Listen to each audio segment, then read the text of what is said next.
Sir ನಮಸ್ಕಾರ sir. ನಾವು ಅಹಿಂದ ಧ್ವನಿ ಚಾನಲಿಂದ ಬಂದಿವಿ ಸರ್. ಎಲ್ಲ ಬುಡಕಟ್ಟು ಸಮಾಜಗಳ ಲೀಡರ್ಗಳು ಮುಖಂಡರುಗಳು ಒಂದು ಇಂಟರ್ವ್ಯೂ ಮಾಡ್ತೀವಿ ಸರ್. ಹಿರಿಯೂರು ವಿಧಾನಸಭಾ ಕ್ಷೇತ್ರದಲ್ಲಿ ಬುಡಕಟ್ಟು ಸಮಾಜ ಆಗಿರ್ತಕ್ಕಂಥ ಕಾಡಗೋಳ ಸಂಘದ ರಾಜ್ಯಾಧ್ಯಕ್ಷ ಆಗಿರ್ತಕ್ಕಂಥ ಶಿವಯಾದವ್ ಕಾಂಗ್ರೆಸ್ ಪಕ್ಷದ ಅಭ್ಯರ್ಥಿ ಸ್ಪರ್ಧೆ ಮಾಡೋಕ್ಕೆ ಇಂಗಿತ ವ್ಯಕ್ತಪಡಿಸಿದ ಗೊತ್ತಾಯ್ತು ಸರ್. ಹಂಗಾಗಿ ನಿಮ್ಮ ಸಂದರ್ಶನ ಮಾಡ್ತಾ ಬಂದಿವಿ ಸರ್. ಹೌದು, ನಾನು ಶಿವು ಯಾದವ್ ಅಂತ ಹೇಳಿಬಿಟ್ಟು ಕರ್ನಾಟಕ ರಾಜ್ಯ ಕಾಡುಗೊಲ್ಲರ ಸಂಘದ ರಾಜ್ಯಾಧ್ಯಕ್ಷನಾಗಿದ್ದೀನಿ. ನಮ್ಮ ಸಂಘ 2001ರಲ್ಲಿ ಸರ್ ನಮಸ್ಕಾರ ಸರ್. ಸರ್ ನಾವು ಅಹಿಂದ ಧ್ವನಿ ಚಾನಲಿಂದ ಕೆಲವು ಬುಡಕಟ್ಟು ಸಮಾಜದ ಮುಂಚೂಣಿ ನಾಯಕರನ್ನು ಸಂದರ್ಶನ ಮಾಡ್ತೀವಿ ಸರ್. ಆ ಚಿತ್ರದುರ್ಗ ಜಿಲ್ಲೆಯ ಹಿರಿಯೂರು ವಿಧಾನಸಭಾ ಕ್ಷೇತ್ರದ ಬಂದಾಗ ಕಾಡುಗೊಲ್ಲರ ಸಂಘದ ರಾಜ್ಯಾಧ್ಯಕ್ಷ ಆಗಿರುವಂಥ ಶಿವಯಾದವ್ ಅವರು ಒಂದು ಕಾಂಗ್ರೆಸ್ ಪಕ್ಷದ ಅಭ್ಯರ್ಥಿಯಾಗಿ ಸ್ಪರ್ಧೆ ಮಾಡೋಕ್ಕೆ ಇಂಗಿತ ಪಕ್ಷದ ಬಂದಾಯ್ತು. ಹಾಗಾಗಿ ನಿಮ್ಮ ಒಂದು ಇಂಟರ್ವ್ಯೂ ಮಾಡ್ತಾ ಬಂದಿವಿ ಸರ್. ನಮಸ್ಕಾರ. ಹೌದು, ನಾನು ಚಿತ್ರದುರ್ಗ ಜಿಲ್ಲೆ ಹಿರಿಯೂರು ತಾಲೂಕಿನವರು. ಮೂಲತಃ ನಾನು ಹಾಲಿ ಕರ್ನಾಟಕ ರಾಜ್ಯದ ಕಾಡುಗೊಲ್ಲರ ಕ್ಷೇಮಾಭಿವೃದ್ಧಿ ಸಂಘದ ರಾಜ್ಯಾಧ್ಯಕ್ಷನಾಗಿ ಸುಮಾರು 4-6 ವರ್ಷಗಳಿಂದ ಕೆಲಸ ಮಾಡ್ತಾ ಇದ್ದೀನಿ.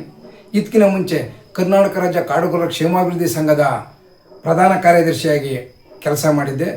ತದನಂತರ ಚಿತ್ರದುರ್ಗ ಜಿಲ್ಲಾ ಯಾದವ ಸಂಘದ ಪ್ರಧಾನ ಕಾರ್ಯದರ್ಶಿಯಾಗಿ ಸುಮಾರು 15-16 ವರ್ಷ ಕೆಲಸ ಮಾಡಿದ್ದೀನಿ. ಚಿತ್ರದುರ್ಗ ಜಿಲ್ಲೆಯಲ್ಲಿ ಜೊತೆಗೆ ಕರ್ನಾಟಕ ರಾಜ್ಯದಲ್ಲಿ ಕಾಡುಗೊಲ್ಲರನ್ನ ಸಂಘಟನೆ ಮಾಡುವಲ್ಲಿ ಸಂಪೂರ್ಣವಾಗಿ ತಳಮಟ್ಟದ ಕೆಲಸವನ್ನು ಕಾರ್ಯಕ್ರಮಗಳನ್ನು ಹಮ್ಮಿಕೊಂಡು ಸಂಘಟನೆಯನ್ನು ಮಾಡ್ಕೊಂಬಂದಿದ್ದೀನಿ. ಸಂಘಟನೆಯಲ್ಲಿ ಕೊನೆಗೆ ಇನ್ನು ST ಆಗೋದನ್ನು ಬಿಟ್ಟು ಉಳಿದಂಥ ಬಹುತೇಕ ಸಮಸ್ಯೆಗಳು ಬಗೆಹರಿಸುವಲ್ಲಿ ಸಂಪೂರ್ಣವಾಗಿ ಪ್ರಾಮಾಣಿಕ ಪ್ರಯತ್ನವನ್ನು ಮಾಡಿ ಹೋರಾಟವನ್ನು ಮಾಡ್ತಾ ಬಂದಿದ್ದೀನಿ. ಸರ್, ಹಿರಿಯೂರು ವಿಧಾನಸಭಾ ಕ್ಷೇತ್ರದಲ್ಲಿ ನಿಮ್ಮ ಕಾಡುಗೊಲ್ಲರ ಸಮಾಜ ಜನಸಂಖ್ಯೆ ಎಷ್ಟಿದೆ ಸರ್? ಸುಮಾರು 55,000-60 ಸಾವಿರ ಕಾಡುಗೊಲ್ಲರ ಜನಸಂಖ್ಯೆ ಹಿರಿಯೂರಲ್ಲಿದೆ. ಅಂದರೆ ನೀವು ಒಂದು ವಿಧಾನಸಭಾ ಕ್ಷೇತ್ರದಲ್ಲಿ MLA ಸ್ಪರ್ಧಿರ್ತಕ್ಕಂಥವ್ರು ಗೆಲುವು ಸೋಲುವ ತೀರ್ಮಾನ ನಿಮ್ಮ ಓಟ್ಗಳಲ್ಲಿದೆ ಅಂತ ಹೇಳ್ತಿದ್ದಾರೆ. ಹೌದು, ಇಡೀ ಕರ್ನಾಟಕ ರಾಜ್ಯದಲ್ಲಿ ಅತಿ ಹೆಚ್ಚು ಕಾಡುಗೊಲ್ಲರು ಇರತಕ್ಕಂಥ ಒಂದು ಕ್ಷೇತ್ರ ಅಂದರೆ ಅದು ಹಿರಿಯೂರು. ಸರ್ಕಾರವೂ ಸಹ ಅಲ್ಲಿ ಸಾಮಾಜಿಕ ನ್ಯಾಯದ ಅಡಿಯಲ್ಲಿ ಕಾಡುಗೊಲ್ಲರಿಗೆ ಟಿಕೆಟ್ ಕೊಡಬೇಕಲ್ಲಿ. ಆ ಒಂದು ಕಾರಣಕ್ಕೋಸ್ಕರ ನಾವು ಸುಮಾರು 20-25 ವರ್ಷಗಳಿಂದ ಸತತವಾಗಿ ಹೋರಾಟ ಮಾಡ್ತಾ ಇದೀವಿ. ಸತತವಾಗಿ ಟಿಕೆಟ್ಗಳು ಕೇಳ್ತಾ ಇದೀವಿ. ಹಿರಿಯೂರಲ್ಲಿ ನಾವು ಬಹುಸಂಖ್ಯಾತರಿದ್ದೀವಿ, ನಮಗೆ ಕಾಡುಗೊಲ್ಲರಿಗೆ ಟಿಕೆಟ್ ಕೊಡ್ಬೇಕಂತ ಕೇಳ್ತಿದ್ದೀವಿ. ಇಲ್ಲೇ ತನಕ ಯಾವ ಪಕ್ಷಗಳು ಸಹ ಕಾಡುಗೊಲ್ಲರಿಗೆ ಹಿರಿಯೂರಲ್ಲಿ ಟಿಕೆಟ್ ಕೊಟ್ಟಿಲ್ಲ. ಆದ್ದರಿಂದ ಈ ಸರಿಯಾದರೂ ಗೌರವಾನ್ವಿತ ಸನ್ಮಾನ್ಯ ಸಿದ್ದರಾಮಯ್ಯನವರು, ಸನ್ಮಾನ್ಯ DK ಶಿವಕುಮಾರ್ ಅವರು ಇಬ್ಬರು ಸೇರಿ ಸಾಮಾಜಿಕ ನ್ಯಾಯ ಒದಗಿಸ್ತಾರೆ ಕಾಡುಗೊಲ್ಲರಿಗೆ ಅಂತ ನಾವು ಭಾವಿಸಿದ್ದೀವಿ.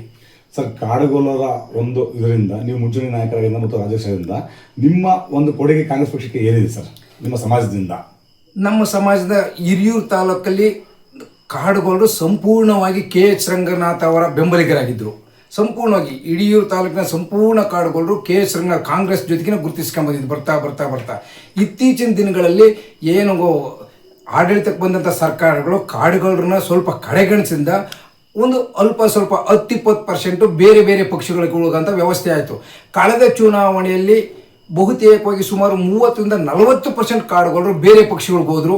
ಯಾಕಪ್ಪ ಅಂದರೆ ಆಡಳಿತ ಪಕ್ಷಗಳು ನಿರ್ಲಕ್ಷ್ಯ ಮಾಡಿದ್ದಕ್ಕಿಂತ ಕಾಡುಗೊಲ್ಲರಿಗೆ ಮೂಲಭೂತ ಸೌಲಭ್ಯ ಕೊಡಲಿಲ್ಲ, ಜಾತಿ ಪ್ರಮಾಣ ಪತ್ರಗಳು ಸರಿಯಾಗಿ ಕೊಡೋಂಥ ವ್ಯವಸ್ಥೆ ಆಗಲಿಲ್ಲ, ಕಾಡುಗೊಲ್ಲರಿಗೆ ಹಟ್ಟಿಗಳನ್ನ ನೋಡ್ಕೊಳ್ಳೋ ಅಲೆಮಾರಿ ಪಟ್ಟಿ ಸೇರಿಸೋಂಥ ವ್ಯವಸ್ಥೆ ಆಗಲಿಲ್ಲ, ಕಂದಾಯ ಗ್ರಾಮಗಳಾಗೋಂಥ ವ್ಯವಸ್ಥೆ ಸರಿಯಾಗಿ ಆಗಲಿಲ್ಲ. ಆ ಒಂದು ಬಹುತೇಕ ಕಾರಣಗಳಿಂದ ಕಾಡುಗೊಲ್ಲರು ಸ್ವಲ್ಪ ಕಾಂಗ್ರೆಸ್ ಪಕ್ಷದಿಂದ ದೂರ ಸರಿತಾ ಇದ್ದಾರೆ.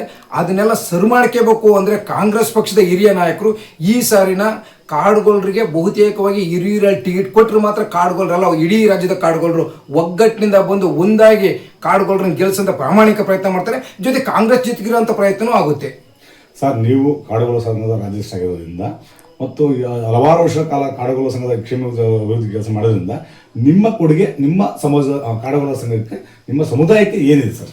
ನಾನು ಕಾಡುಗೊಲ್ಲರ ಸಂಘದ ಪ್ರಧಾನ ಕಾರ್ಯದರ್ಶಿ ಇದ್ದಾಗ 2010ರಲ್ಲಿ ಕಾಡುಗೊಲ್ಲರನ್ನು ಕುಲಶಾಸ್ತ್ರ ಅಧ್ಯಯನ ಮಾಡಿಸ್ಬೇಕಂತೇಳಿ ಸರ್ಕಾರದ ವತಿಯಿಂದ ತೀರ್ಮಾನ ಮಾಡಿಸಿದ್ವಿ. 2014ರಲ್ಲಿ ಸನ್ಮಾನ್ಯ ಸಿದ್ದರಾಮಯ್ಯನವರ ಸರ್ಕಾರ ಕುಲಶಾಸ್ತ್ರ ಅಧ್ಯಯನ ಅನ್ನಪೂರ್ಣಮ್ಮನವರ ಕುಲಶಾಸ್ತ್ರ ಅಧ್ಯಯನ ವರದಿಯನ್ನು ತನ್ನ ಕ್ಯಾಬಿನೆಟ್ನಲ್ಲಿ ತರಿಸ್ಕೊಂಡು ಗೌರವಾನ್ವಿತ ಆಂಜನೇಯ ಸಾಹೇಬರು, ಜಯಚಂದ್ರ ಸಾಹೇಬರು, ಸಿದ್ದರಾಮಯ್ಯ ಸಾಹೇಬರು ಇವ್ರ ಮೂವರ ಸಹಕಾರದಿಂದ ಅದನ್ನು ಕ್ಯಾಬಿನೆಟ್ ತರಿಸ್ಕೊಂಡು ಹೌದು ಕರ್ನಾಟಕದಲ್ಲಿ ಕಾಡುಗೊಲ್ಲರಿದ್ದಾರೆ ಅಂತ ಒಂದು ಜನಾಂಗ ಇಲ್ಲಿ ವಾಸ ಮಾಡ್ತಾ ಇದೆ. ಆ ಜನಾಂಗ STಗೆ ಸೇರಿಸಂಥ ಬಹುತೇಕ ಎಲ್ಲ ಲಕ್ಷಣಗಳು ಇದ್ದಾವೆ. ಆ ಒಂದು ಬುಡಕಟ್ಟು ಸಂಪ್ರದಾಯ ಲಕ್ಷಣಗಳನ್ನು ಹೊಂದಿರ್ತಂಥ ಕಾಡುಗೊಲ್ಲ ಜನಾಂಗವನ್ನು ಪರಿಶಿಷ್ಟ ಪಂಗಡಕ್ಕೆ ಸೇರಿಸ್ಬೇಕಂತೇಳಿ 2014ರಲ್ಲಿ ಗೌರವಾನ್ವಿತ ಸನ್ಮಾನ್ಯ ಮುಖ್ಯಮಂತ್ರಿ ಆಗಿರ್ತಕ್ಕಂಥ ಸಿದ್ದರಾಮಯ್ಯನವರು ಭಾರತ ಸರ್ಕಾರಕ್ಕೆ ಶಿಫಾರಸು ಮಾಡಿದ್ರು ನಮ್ಮನ್ನು ST ಸೇರಿಸ್ರಿ ಅಂತ. ತದನಂತರ 2018ರಲ್ಲಿ ಅದೇ ಸಿದ್ದರಾಮಯ್ಯನವರು ಕಾಡುಗೊಲ್ಲರಿಗೆ ಒಂದು ಅಸ್ಮಿತೆ ಕೊಟ್ಟರು. ಕರ್ನಾಟಕದ ಜಾತಿ ಪಟ್ಟಿಯಲ್ಲಿ ಅಧಿಕೃತವಾಗಿ ಕಾಡುಗೊಲ್ಲ ಎನ್ನೋ ಪದ ಏನಾದರೂ ಸೇರ್ಪಡೆ ಆಗಿದ್ರೆ ಅದು ಸನ್ಮಾನ್ಯ ಸಿದ್ದರಾಮಯ್ಯ ಅವರು, ಅದು ಆಂಜನೇಯ ಮತ್ತು ಜಯಚಂದ್ರ ಅವರ ಸಹಕಾರದಿಂದ 2018ರಲ್ಲಿ ಕರ್ನಾಟಕ ರಾಜ್ಯದ ಕಾಡುಗೊಲ್ಲರ ಅಧಿಕೃತ ಜಾತಿ ಪಟ್ಟಿ ಸೇರಿಸಿದ್ರು. ಅಲ್ಲೇ ತಕ್ಕ ನಮ್ಮದು ಕಾಡುಗೊಲ್ಲ ಅಂತ ಎಲ್ಲೂ ಇರಲಿಲ್ಲ ಅಧಿಕೃತವಾಗಿ. ಇತ್ತೀಚಿನ ದಿನಗಳೇ ನಾವು ಎಲ್ಲ ಜಿಲ್ಲಾ ಮತ್ತು ತಾಲೂಕುಗಳಲ್ಲಿ ಕಾಡುಗೊಲ್ಲ ಅಂತ ಜಾತಿ ಪ್ರಮಾಣ ಪತ್ರಗಳು ಕೊಡ್ತಾ ಇದ್ದಾರೆ. ಜೊತೆ ಕಾಡುಗೊಲ್ಲ ಅಭಿವೃದ್ಧಿ ನಿಗಮನೂ ಆರಂಭ ಆಯಿತು. ಎಲ್ಲ ನಮ್ಮ ಒತ್ತಾಯ ಮತ್ತು ಹೋರಾಟದ ಮೇಲೆ ಬಹಳಷ್ಟು ಹೋರಾಟಗಳು ಮಾಡಿದ್ವಿ. ಅರೆಬೆತ್ತಲೆ ಹೋರಾಟ, ಉರುಳು ಸೇವೆ, ಎಂತೆಂಥ ಹೋರಾಟಗಳು ಮಾಡಿದ್ವಿ ಅಂದರೆ ನೀವು ಯೂಟ್ಯೂಬ್ ಗೂಗಲಲ್ಲಿ ಹೊಡೆದ್ರೆ ಗೊತ್ತಾಗುತ್ತೆ ನಮ್ಮ ಹೋರಾಟಗಳ. ಆದ್ದರಿಂದ ಬಹುತೇಕವಾಗಿ ಕಾಡುಗೊಲ್ಲರ ಪರವಾಗಿ ನಾನು ಇಡೀ ರಾಜ್ಯದಂತ ಮಂಡ್ಯ, ಮೈಸೂರು, ರಾಮನಗರ, ಬೆಂಗಳೂರು, ದಾವಣಗೆರೆ, ತುಮಕೂರು, ಬಳ್ಳಾರಿ ಎಲ್ಲ ರಾಜ್ಯದಲ್ಲಿ ಸುತ್ತಿ ಕಾಡುಗೊಲ್ಲರನ್ನು ಸಂಘಟನೆ ಮಾಡಿದ್ದೀನಿ. ಇನ್ನೇನು ನಮಗೆ ಎಸ್ ಟಿ ಆಗಬೇಕು ಮುಂದಿನ ದಿನಗಳಲ್ಲಿ, ಅದು ಆಗೋಂಥ ಆಶಾಭಾವನೆ ಇದೆ. ಆ ಎಸ್ ಟಿ ಸೇರಿಸ್ಬಿಟ್ರೆ ಕಾಡುಗೊಲ್ಲರ ಏನು ಬುಡಕಟ್ಟು ನಾವು ಸಮಾಜದ ಮುಖ್ಯವಾಹಿನಿಯಿಂದ ಬಹುದೂರ ಇದೀವಲ್ಲ, ಸಮಾಜದ ಮುಖ್ಯವಾಹಿನಿ ಬರುವಂಥ ಪ್ರಾಮಾಣಿಕ ಪ್ರಯತ್ನ ಎಸ್ ಟಿ ಸೇರಿಸಿರಾಗುತ್ತೆ. ಆ ಕೆಲಸವನ್ನು ಸನ್ಮಾನ್ಯ ಕೇಂದ್ರ ಸರ್ಕಾರದವರು ಮಾಡ್ತಾರಂತ ನಾನಾದರೂ ಆಶಾಭಾವನೆ ಹೊಂದಿದ್ದೀನಿ. ಸರ್, ಈಗ ಹಂಗಾದ್ರೆ ನಿಮಗೆ ಕಾಡುಗೊಲ್ಲ ಸಂಘದಿಂದ ಇಡೀ ರಾಜ್ಯದಲ್ಲಿ ನಿಮ್ಮ ಹಿರಿಯೂರು ವಿಧಾನಸಭಾ ಕ್ಷೇತ್ರಕ್ಕೆ ನಿಮ್ಮ ಪರ ಒಲವಿದೆಯಲ್ಲ ಇಡೀ ರಾಜ್ಯದಲ್ಲಿ? ಹೌದು. ನನಗೆ ಟಿಕೆಟ್ ಕೊಟ್ಟರೆ, ಕಾಂಗ್ರೆಸ್ ಪಕ್ಷದಿಂದ ಬಿ ಫಾರಂ ಕೊಟ್ಟರೆ, ಕರ್ನಾಟಕ ರಾಜ್ಯದ ಬಹುತೇಕ ಕಾಡುಗೊಲ್ಲರು ನನ್ನ ಪರವಾಗಿ ಬರ್ತಾರೆ. ಯಾಕಂದ್ರೆ ನನ್ನ ತಳಮಟ್ಟದ ಹೋರಾಟ ನಾನು ಮಂಡಲ್ ಕಮಿಷನ್ನಿಂದ, ಚಿನ್ನಪ್ಪ ರೆಡ್ಡಿ ಆಯೋಗದಿಂದ, ಯಾಕಂದ್ರೆ ನಮ್ಮ ಸೀನಿಯರ್ ಸಿದ್ದಪ್ಪ ಇದ್ರಲ್ಲ, ಅವರೇ ಏಕೈಕ ನಾಯಕರು. ಹಿಂದೆ ಕಾಡುಗೊಲ್ಲರ ಪರವಾಗಿ ಎಸ್ ಸಿದ್ದಪ್ಪ ವೇಣ್ಕಲ್ ಬಿಡಿದವರು. ಸಿದ್ದಪ್ಪರ ನಂತರ ನಾಗಪ್ಪರು ಬಂದರು. ನಾಗಪ್ಪ ನಂತರ ಆ ಹೋರಾಟವನ್ನು ನಾನು ಮುನ್ನಡೆಸ್ತಾ ಇದ್ದೀನಿ. ಅದು ಪ್ರಾಮಾಣಿಕವಾಗಿ ಹೋರಾಟವನ್ನು ತಳಮಟ್ಟದಿಂದ ಕಟ್ಟಿದ್ದೀನಿ. ಹಳ್ಳಿಗೂ ಹಟ್ಟಿಗೂ ಕಟ್ಟಿದ್ದೀನಿ. ಜಿಲ್ಲೆಗೂ ತಾಲೂಕಲ್ಲಿ ಕಟ್ಕೊಂಡ್ಬಂದಿದ್ದೀನಿ ನಾನು ಕಾಡುಗೊಲ್ಲರ ಸಂಘಟನೆಯನ್ನು. ಆದ್ದರಿಂದ ಬಹುತೇಕ ಪ್ರಾಮಾಣಿಕ ಕಾಡುಗೊಲ್ಲರು ಇದ್ದಾರಲ್ಲ, ಅವರೆಲ್ಲರೂ ಶಿವು ಯಾದವ್ ನಂಬ್ತಾರೆ. ಶಿವು ಯಾದವ್ ಕಾಡುಗೊಲ್ಲರಿಗೋಸ್ಕರ ಹೋರಾಟ ಮಾಡಿದ್ದಾನೆ, ಮಾಡ್ತಾ ಇದ್ದಾನೆ ಅನ್ನೋ ಉದ್ದೇಶ, ಅನ್ನೋ ಒಂದು ಅಂಶ ಬಹುತೇಕ ಎಲ್ಲ ಕಾಡುಗೊಲ್ಲರು ನನ್ನ ಜೊತೆಗಿದ್ದಾರೆ. ಅವ್ರಿಗೆಲ್ಲ ವಿಷಯ ತಿಳಿದೈತೆ. ನಾನು ಎಷ್ಟು ಹೋರಾಟ ಮಾಡಿದ, ನಾನು ಹೋರಾಟದ ರೂಪ ರೇಷ, ನನ್ನ ಜೊತೆಗೆಲ್ಲ ಹೋರಾಟ ಮಾಡಿರತಕ್ಕಂಥ ಬಹುತೇಕ ನಾಯಕರು ಇಡೀ ರಾಜ್ಯದಲ್ಲಿದ್ದಾರೆ. ಎಲ್ಲರೂ ಹಿರಿಯೂರು ಕ್ಷೇತ್ರಕ್ಕೆ ಬಂದು ನನ್ನ ಜೊತೆ ನಿಂತ್ಕೊಂಡು ನನ್ನ ಗೆಲುವಿಗೆ ಸಹಕಾರ ಕೊಡ್ತಾರೆ. ಇಷ್ಟು ನಮ್ಮ ಧನ್ಯವಾದಗಳು ಸರ್. ನಮಸ್ಕಾರ, ಧನ್ಯವಾದಗಳು.